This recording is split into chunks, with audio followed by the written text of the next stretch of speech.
Di antara semua makhluk yang akan keluar di akhir zaman, tidak ada yang menyebabkan kehancuran fisik sebesar Ya'juj dan Ma'juj. Mereka bukan sekadar kaum liar, mereka bukan dongeng.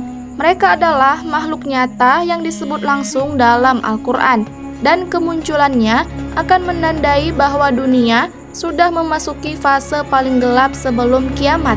Dan yang paling mengejutkan, mereka tidak akan dibinasakan oleh pasukan manusia, tapi oleh campur tangan langsung Allah.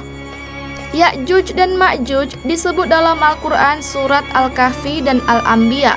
Allah menyebut mereka sebagai kaum yang melakukan kerusakan di bumi. Mereka adalah keturunan Nabi Adam, bukan jin, bukan makhluk gaib, mereka adalah manusia. Rasulullah bersabda bahwa jumlah mereka sangat banyak, jauh lebih banyak dibanding manusia beriman di akhir zaman. Dalam hadis sahih, Nabi bersabda, dari setiap 1000 manusia, 999 adalah dari Ya'juj dan Ma'juj. Ini menunjukkan betapa besar jumlah mereka. Dalam Islam, tidak ada dalil sahih yang menjelaskan secara detail siapa nenek moyang spesifik mereka. Namun dalam sebagian riwayat Israiliyat, disebutkan bahwa Ya'juj dan Ma'juj berasal dari keturunan Yafith, anak Nabi Nuh. Ini adalah Israiliyat, bukan hadis Nabi. Boleh diceritakan, tapi tidak boleh diyakini sebagai kepastian.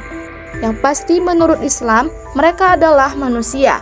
Makan, minum, beranak pinak, dan jumlah mereka terus bertambah sejak zaman dulu. Al-Quran menceritakan tentang seorang raja saleh bernama Zulkarnain. Suatu kaum datang kepadanya dan mengeluh, Ya'juj dan Ma'juj membuat kerusakan di bumi. Bisakah engkau membuat dinding antara kami dan mereka? Zulkarnain lalu membangun penghalang raksasa dari besi dan tembaga cair. Ini disebut dalam Al-Quran sebagai sad, dinding penghalang. Tujuan tembok ini bukan memenjarakan orang baik, tapi mengurung kaum yang membawa kehancuran. Rasulullah bersabda dalam hadis sahih, setiap hari Ya'juj dan Ma'juj menggali tembok itu. Setiap hari mereka hampir tembus. Namun ketika malam tiba, pemimpin mereka berkata, kita lanjutkan besok. Allah mengembalikan tembok itu seperti semula. Suatu hari nanti mereka akan berkata, kita lanjutkan besok insya Allah. Dan saat itulah tembok itu runtuh. Dalam hadis sahih, Rasulullah menjelaskan urutan kapan mereka keluar. Pertama, Dajjal muncul. Kedua, Nabi Isa turun ketika Dajjal dibunuh.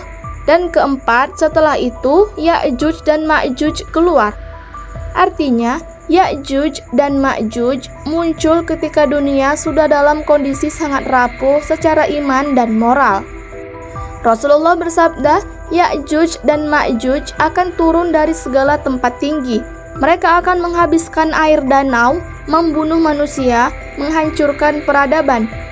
Dalam hadis sahih disebutkan, mereka meminum danau Tiberias sampai kering.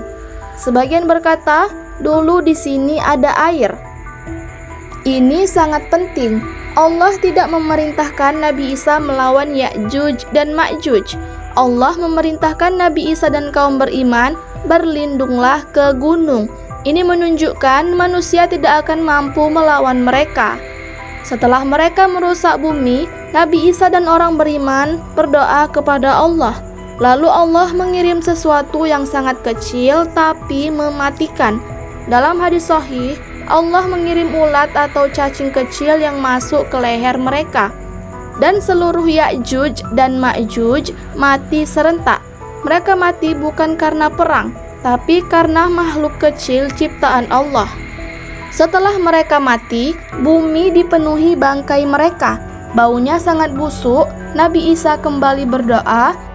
Allah mengirim burung besar yang mengangkat mayat-mayat mereka dan membuangnya.